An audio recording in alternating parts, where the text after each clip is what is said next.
इसमें कैसा वैभव पाना है। पुस्तक देखेंगे 21 नंबर की गाथा देखेंगे, नहीं हाँ 20 नंबर की, 19 तक पढ़ा चुके थे, 20 नंबर की गाथा देखेंगे। सत्त तंग रज्य णव निधि भंडार सडग बल 14 रैणम क्षर्णवदी सहस्र सिद्धि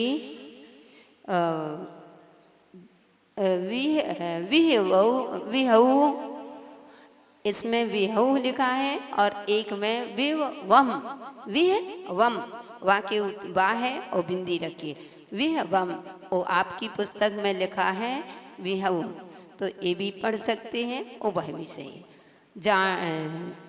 जान है, जान हुए वहाँ हा है, जान सुपत दान फणम सत तंग रजनवणि सत तंग रजनवणि भंडार सडग बल 14 रैणम भंडार षडग 14 रैणम क्षर्णवदी सहस्र सत्थी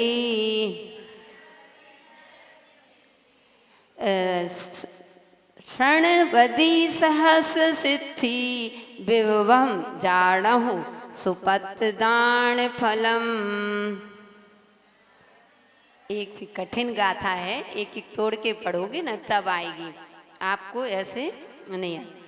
सत्य देखो पहले हम पढ़ेंगे फिर आप पढ़ना, ठीक। सत्य तंग रजनवणि भंडार सडग बल 14 रैणम भंडार सडग बल 14 रैणम क्षर्णवदी सहस्र सिद्धि क्षर्णवदी सहस्र सिद्धि वहवम जानहु सुपत दान फलम बहवो जानो सुपत दान फलम। आ गया, पढ़ो एक बार। सत्ततंग रजनवणि भंडार सडंग बल 14 रैणम क्षर्णवदी सहसिद्धि विहु जानो सुपत दान फलम। यहाँ कह रहे हैं नहीं, सत्य तंग रज यानी सप्तांग राज यानी 7 प्रकार के राज होते हैं, और नवनिधि और नवनिधि से नवनिधि भंडार यानी कोश, सडग बल यानी 6 प्रकार की सेना, और 14 रैणम और 14 रत्न, और क्षर्णवदी सहसिद्धि और 96,000 रानियां, और विभवम वैभव, यह सब किसका फल है? सुपत दान फलम, सुपात्र दान का फल जाने यानी जानो, यानी सप्तांग राज 7 प्रकार के राज्य कौन कौन से होते हैं? अरे उसमें क्यों देख के बोलते हो, ऐसे बोलो, चीटिंग मत करो, बताओ। यानी राजा, मंत्री, मित्र, कोष, देश, किला और सेना, ये 7 प्रकार की सेना यानी 7 प्रकार के राज मिलते हैं। यानी तुम राजा बन सकते हो, किसके प्रभाव से? दान के प्रभाव से। मंत्री पद का तुमको मंत्री पद मिल सकता है, तुमको अच्छे मित्र मिल सकते हैं, कोष मिल सकता है, देश के राजा हो सकते हो, किला मिल सकता है और सेना मिल सकती है।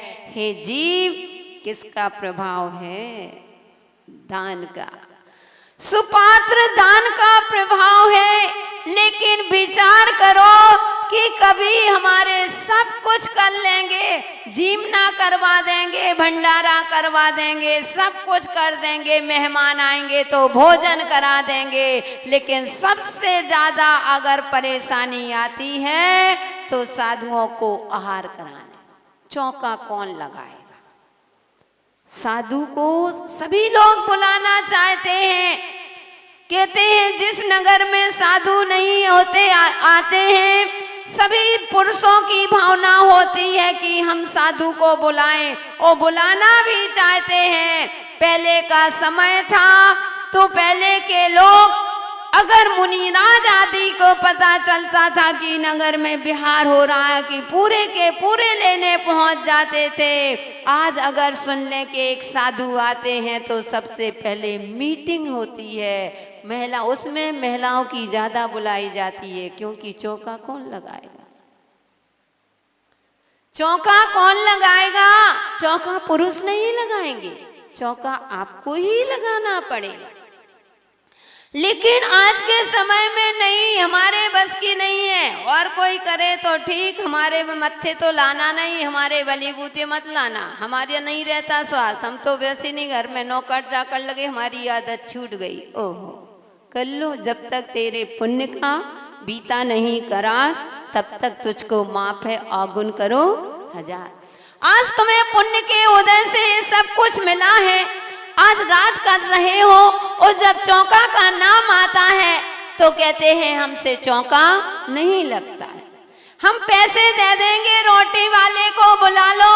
वही बात आ गई कि धर्म के पुण्य के पुरुषार्थ के लिए सुख का, तुम अगर सुख तुमको चाहना है तो तुमको ही पुरुषार्थ करना पड़ेगा, दूसरे के सुख से तुमको सुख नहीं मिलेगा। तुमने पैसा फेंका, वो बना रही है, वो मेहनत कर रही है, उनको ही अगले भाव में फल मिलेगा, तुमको फल मिलने वाला नहीं है। इसलिए बंधुओं, सब दान का प्रभाव है कि हम राजा, मंत्री, मित्र, तो मेरी बात यहाँ चल रही थी कि साधु को जब नगर में आते हैं, पहले नगर को बुलाना नहीं पड़, अतिथि कहलाते, लेकिन आज पहले साधुओं को रोका जाता भी नहीं, पहले मीटिंग चलेंगी। और जब मीटिंग हो जाती है, और महिलाओं ने कह दिया ठीक है बुलाओ, जैसे गुवाहाटी की महिला सब तैयार थी, बुलाओ माता जी को, हम लोग सब करेंगे। कहने का तात्पर्य बंधुओं, अगर आप तैयार हो तो पुरुष वर्ग अपने आप तैयार हो जाते हैं। अगर नहीं हो, आप ही चौका नहीं लगाओगे तो वो पुरुष वर्ग क्या करेगा? वह कह देगा, चाहते हुए भी मजबूरी में उसको अपना मन को शांत करना पड़ेगा। क्या कर रहे, जैसी व्यवस्था है वैसी देखते।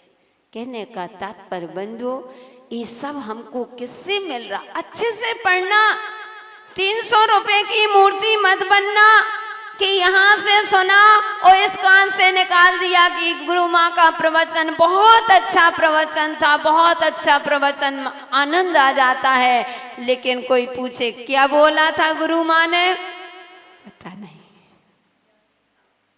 अपने जीवन में उतारने का प्रयास करना, 1000 वाली मूर्ति बनना कि जो इस कान से धागा डालते हैं और अंदर चला जाता है, एक एक बात को जीवन में उतार लोगे। वो कोई बात नहीं, आज सुन रहे हो, लेकिन जितने यहाँ पर बैठे हैं, मेरी जितनी भी इस जिनवाणी को सुन रहे हैं, भगवान की वाणी को, मैं कोई और की वाणी नहीं, भगवान की वाणी कुंद कुंद स्वामी द्वारा रचित यह रेहण सार के माध्यम से जो हम आपको बता रहे हैं बंधु, या एक ना एक दिन अगर जीवन में एक शब्द तुम्हारे जीवन में उतार लिया तो एक दिन ऐसा होगा कि हम यहाँ नहीं, हम भी एक दिन सिद्धालय में बैठेंगे, नियम से बैठेंगे। इसलिए अपने चाहे थोड़ा सा उतारो, लेकिन आचरण में उतारना। तो आचार्य महाराज कह रहे सप्तांग राज, यानी 7 प्रकार के राजों की प्राप्ति हो सकती है।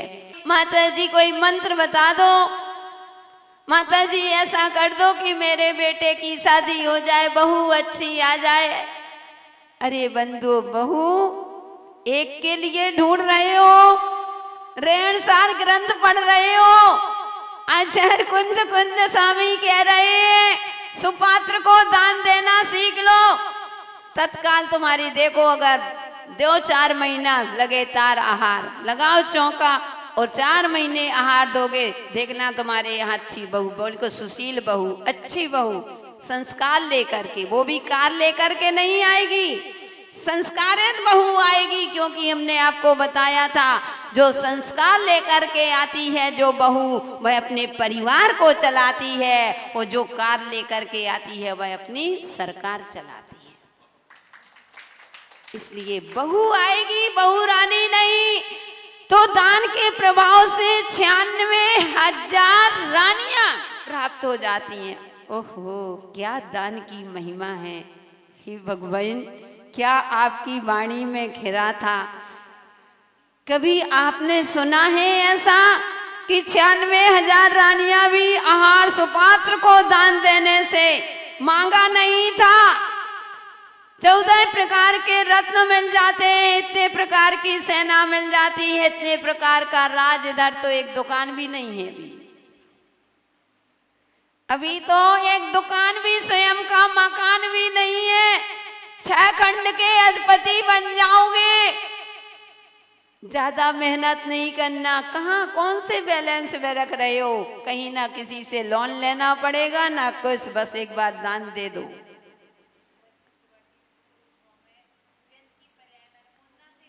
कहते हैं भरत चक्रवर्ती ने पूर्व भाव में त्रियंच की पर्याय में मात्र अनुमोदना की थी उसका फल, लेकिन आप मत सोचना माता जी हम भी अनुमोदना कर रहे हैं। एक बड़े होशियार श्रावक हैं, जितने हम होशियार हैं उससे ज्यादा होशियार श्रावक हैं। कहते हैं कि माता जी बस आपने कहा था ना कि भावों के, तो हम भावों के साथ रोज पूजन करते हैं, घर में बैठते हैं पूजन करते हैं। अरे भैया अभी नहीं चलेगा तुम्हारा भाव, तुमको अभी पुरुषार्थ तो करना पड़ेगा। तुमको सब मिला है, हाथ पैर सब, तुमको ये सोचो कितने पुण्यशाली थे। सबसे पहले पुण्य तो तुम्हारा यहाँ आया है कि तुम्हारा सर्वांग सुंदर है। क्योंकि अगर सर्वांग सुंदर से कोई काले रंग से नहीं लेना कि काले गोरे रंग से, सर्वांग सुंदर हमें अंग सही मिले हैं, हमारे अंगों पांग सही है। इसका भक्ति सुंदर रूपम, पूर्व में हमने भक्ति की थी इसलिए हमें अंगोपांग सही मिले हैं, इतना सुंदर रूप मिला है। वो कोई पाप कर्म के उदय से हमने बताया था, किसी के 6 अंगिल हो जाते हैं, 2 अंगूठे हो गए, 2 छिंगली हो गई, तो बड़े सौभाग्यशाली मानते हो कि इसके बड़ा सौभाग्यशाली है, इस धन वैभव से लदा रहेगा। वो आप उस वैभव में खुश हो जाते हैं। बहुत आनंद आया कि आज मैं उसके देखा छिंगली है और खुशी मनाते हैं, लेकिन आगम कहता उस जैसा दुर्भाग्य किसी का नहीं। क्यों? तुम धन को सब कुछ मानते हो, लेकिन वह धन तो पा सकता है, पूर्व के उदय से, पूर्व पुण्य के उदय से धन मिल जाएगा, लेकिन आगे की कमाई से हमेशा वंचित रह जाएगा। क्योंकि वह जो 6 उंगली होती है अथवा एक अंगोपांग कम होता है, ज्यादा है, तो वह कभी भगवान को छूने का अधिकारी नहीं, वह भगवान को नहीं छू सकता है। जिसके वो 1 अंगुली कम है, छिंगल कम है, कोई भी अंग 8 होते हैं, वो उपांग जे उंगली आदि आंख आदि ये उपांग। अगर उपांग कम है तो तुम भगवान की पूजन करने के अधिकारी नहीं हो, तुम अष्ट द्रव्य से पूजन नहीं कर सकते हो, तुम साधुओं को कभी साधुओं के हाथ में एक गिलास दे नहीं सकते हो। इससे बड़ा दुर्भाग्य और क्या है। इसलिए तुम्हें इतना सुंदर रूप मिला है। कभी भी साधु नगर में आते हैं तो बंधु सबसे पहले भाव बनाओ, सब कुछ छोड़ देंगे, लेकिन मुझे सबसे पहले मुझे साधुओं को आहार कराने जरूर जाऊंगा। नहीं लगाओ चौका, कम से कम आहार देने के भाव बनाओ। वो भाव कहाँ रखना है? अगर भीड़ भड़का हो रही है, बहुत भीड़ है, वो कम से कम हे भगवान साधु संतों का निरंतराय आहार हो, इससे बड़ा पुण्य तुम्हें और कहाँ लग सकता। उस समय समता रखो, ऐसा नहीं घर में बैठे हैं माता जी हमारी तो अनुमोदना है, आप उपास कर रहे हो ना, हमारी खूब अनुमोदना है कि आपका निरंतराय अच्छे आहार होता जाए, अच्छी पढ़ना हो जाए। नहीं, तुम्हें पुरुषार्थ करना पड़ेगा। ओम जी, पुरुषार्थ करना पड़ेगा, आहार देने का पुरुषार्थ करना पड़ेगा। कम से कम पूर्व में इतना पुण्य किया था, इतना पुण्य किया था कि इस भाव में कोई भी कमी नहीं हो, अभी भी खूब दान दे रहे हो। लेकिन सुपात्र को एक बार धोती दुपट्टा पहन करके आहार जरूर देना चाहिए, उसका फल अलग ही होता है। हम ओम जी वैस की बात नहीं कर रहे, हम सभी पुरुषों की कर रहे। हमारे महावीर जी तो बिल्कुल सुधर गए। महावीर जी पाटनी कल रात के हमारे यहाँ महिलाएं चर्चा कर रही, कहती हमको बड़ा ताजुब हो रहा है इस उम्र में ओ महावीर जी पाटनी के बिल्कुल विचारधारा आदि को रोज प्रवचन सुनते हैं, सबको नियम आदि दिलाते हैं, धर्म तो करते थे, साधुओं को कम आहार देते थे, लेकिन उन रोज पढ़ना में आते हैं आहार देने। मैंने कहा जब जागो तभी सवेरा, तो ऐसा नहीं है। कभी कभी पानी खींचते हैं, कुएं से खींचा है पानी तो कभी कभी एक साथ पूरी बाल्टी छूट जाती है, लेकिन 4 अंगुल की रस्सी तुम्हारे हाथ में पकड़ में आ गई तो उस 4 अंगुल की रस्सी में इतनी ताकत होती है कि तुम्हारी बाल्टी को ऊपर लाके रख देती है। कोई बात नहीं, पहले नहीं दिए लेकिन अब भाव होते हैं, आहार कराते हैं, आहार देते हैं, प्रवचन सुनते हैं। इनकी पूरी रस्सी बाल्टी चली गई थी, लेकिन 4 अंगुल की रस्सी इनके हाथ में पकड़ में आ चुकी है। अब वे अपनी पूरी बाल्टी यानी पूरे जीवन को सार्थक कर लेंगे, अंत भला तो सब भला। ऐसे बंधु इस प्रकार से हमें जीवन में और कैसे कैसे वैभव हमें प्राप्त होते हैं, कौन कौन से 14 रत्न होते हैं, इसकी चर्चा अगली कल करेंगे। आज समय पूरा हुआ। जय बोलिए महावीर भगवान की।